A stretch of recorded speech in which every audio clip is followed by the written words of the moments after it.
I begin, as always, in the name of Jesus. This video is going to be a review of The Walking Dead Season 4, Episode 10, Inmates. Okay, so we have four groups that we see in this episode. By the way, there's some huge spoilers in this show, so if you have not, I am going to give you guys 10 seconds to turn this thing off and not turn this thing off until you have watched this thing. All right, 10, 9, 8, 7, 6, 5, 4, 3, 2, 1. All right, the only people who are watching this thing are A, people who don't care about spoilers, or B, people who have already seen the show. All right, let's go. So we start off in a very different fashion this episode. We have an overview of Beth, who is writing in her journal, and he's talking about how she found the prison, overcapping when she found the prison, and how her father Herschel talked about how they were gonna find soybeans and stuff, and then it ends with, and then as it's going on, her and Daryl are running through the woods for their lives, and they're killing off walkers as they go. So by the way, Rick, Carl, and Michonne do not appear in this episode, sadly. So second, and as they're going, and then she's talking about, and anyways, Beth is going on talking about how they found the prison that looked like a home, and also how she and her family lost her farm. So, and how culminating all the way to the end of to the death of her father, of course, and then they were talking about how they could call the place prison home, and unfortunately we know how that wound out.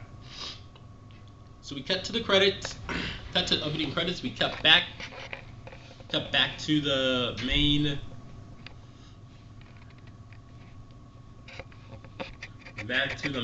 opening, back to the show, and then we see Beth and Daryl just sitting at a fire, and then Daryl's just trying to think things through. Daryl's trying to think things through, and Beth is just she seems very optimistic, and she's trying to hold on to hope. So, and then she and Daryl just go searching through the woods, trying to track all the rest of the survivors. All the way they kill a few walkers.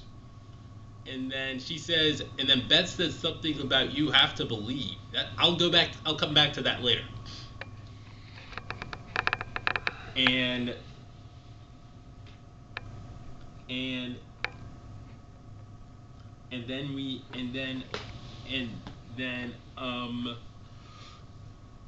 then they go on to the railroad, and they see a bunch of walkers. Daryl takes them out, and then they see this shoe, and then Beth starts crying all of a sudden. So that's their part. Anyways, after that we move on to Tyreese, and he is holding on to Judith. By the way, it's great to know that Judith is still alive. And then there is Lizzie and Mika, and they're trying to take care of the child and keep it from crying so that walkers do not come around. And then Lizzie and Mika go into an argument, and then Mika goes off, and then they run after her. Tyreese says that she needs to stay by, and then Tyreese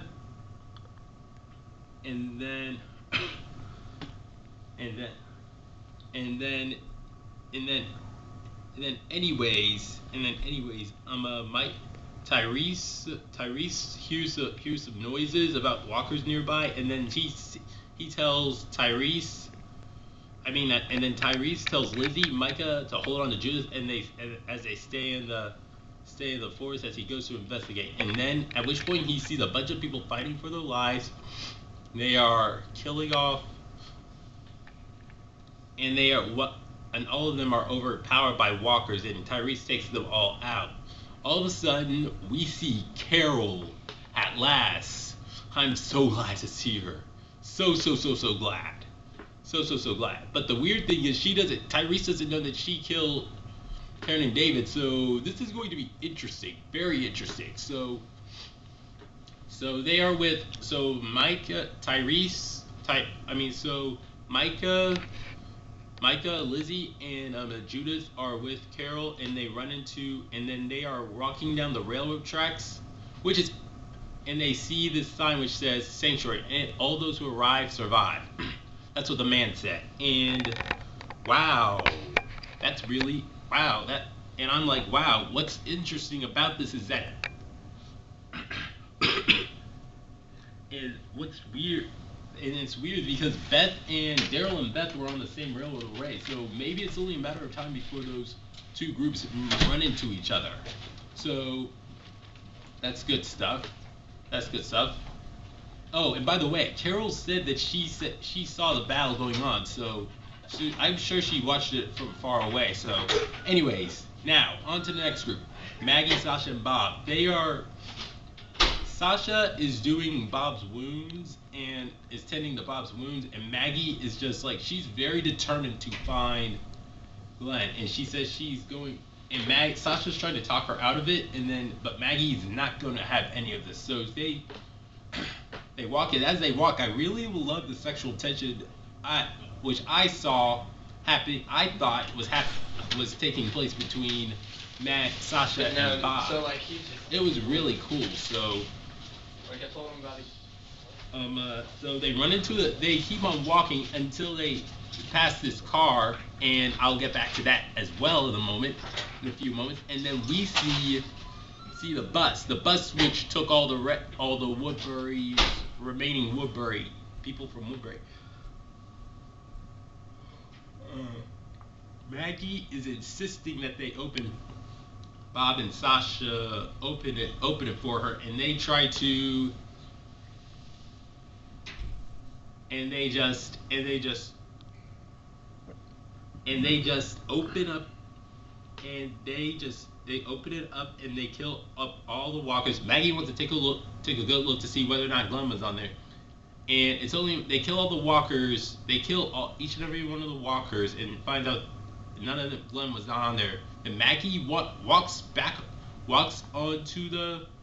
into the bus and kills off the remaining two walkers and cries. For some reason, I am sad that she can't find Glenn was not. Probably glad that Glenn was not on there, and probably also said that he can't. She doesn't know where else to look. So that's the end of that one. Now, speaking of Glenn, now for the last one. Glenn wakes up, realizes he is still back at the prison. He takes his gut. He must have dozed off or went into a coma. And then they get off he goes down to one of the cell blocks. He finds a picture of Maggie. He lays down on there. Well, first he goes up. He cries for Maggie. She's not there, of course. And then he is saddened. Then he gets some riot gear. He gets the brown orange backpack, which Rick got from season 3, episode 12, Clear. And then he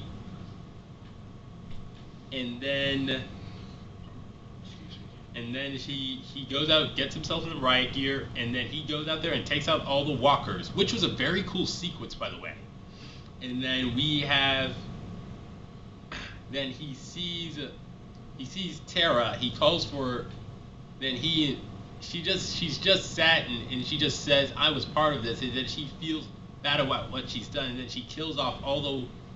And then with her help, Glenn takes that. Glenn blows up one of the cars and lights it on fire to just. And then to distract the walkers, and they kill all of them, which was a very epic sequence as they leave the prison. And then Tara just expresses her lament and regret about how she held up with the governor, and mentioned in passing that Herschel was killed by the governor, which saddens Glenn.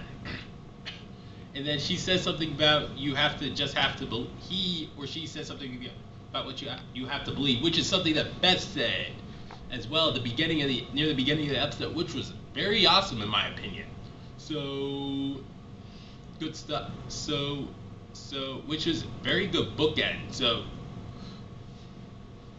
we get to the they run it, and which is also interesting is that they run into a street where there's a car nearby. So which is awesome. So that means they're not very far from where Maggie and where Maggie, Sasha, and Bob were, depending on who got there first, Maggie, Sasha, and Bob, or Glenn and Tara. So, but oh my gosh, the next scene that comes up is going to be amazing. Okay, so they go into Maggie and Glenn.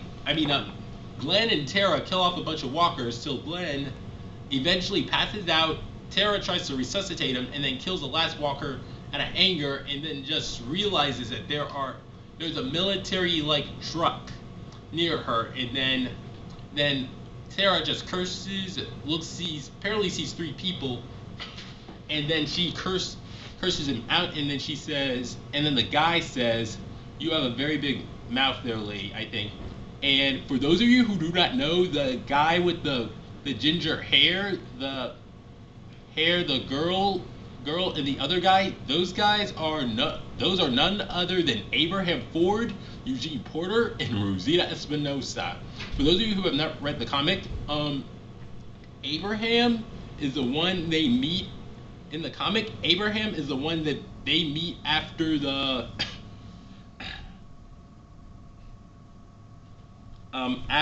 fall of the prison, and their arrival, these three, and Abraham goes on to become Rick's right-hand man, and they are the reason they go off to what's known as the Alexandria safe zone, namely because of Eugene and his little lie about a cure they've made in Washington. So to me, the appearance of those three signifies the dawning of a new era of The Walking Dead, and their debut in the comic, their debut now in the TV show at the end signifies that new era is about to begin. I am so excited, so excited. Well, this was an amazing episode. Well, by the way, the episode ends once we see those three. It was an amazing episode from beginning to end. I loved that we got to check up on everybody else. I loved all the conversations between Glenn and Tara. And I liked how Glenn was willing to give Tara the benefit of the doubt. And I was also happy about the interactions between Maggie, Sasha, and Bob, because Bob. And I'm very interested in Tara and Tyreese and Karen, because Tyreese does not know that Tyreese and Carol, because Tyreese does not know that Carol killed Karen and David. So I'm very interested in seeing that play out. Very well. So excellent episode. I'll have to give it I'll have to either give it an 8.9 out of 10 or a 9.0 out of 10. Very amazing episode, or probably an 8.0. Anyway, in any case, it's a very amazing episode. I am so stoked for the next episode, episode 11, which is probably called Clayton, and it will be, and I think from the look of the trailers, it'll be awesome. I think I'll try my best to get a predictions video up as soon as possible. All right, good.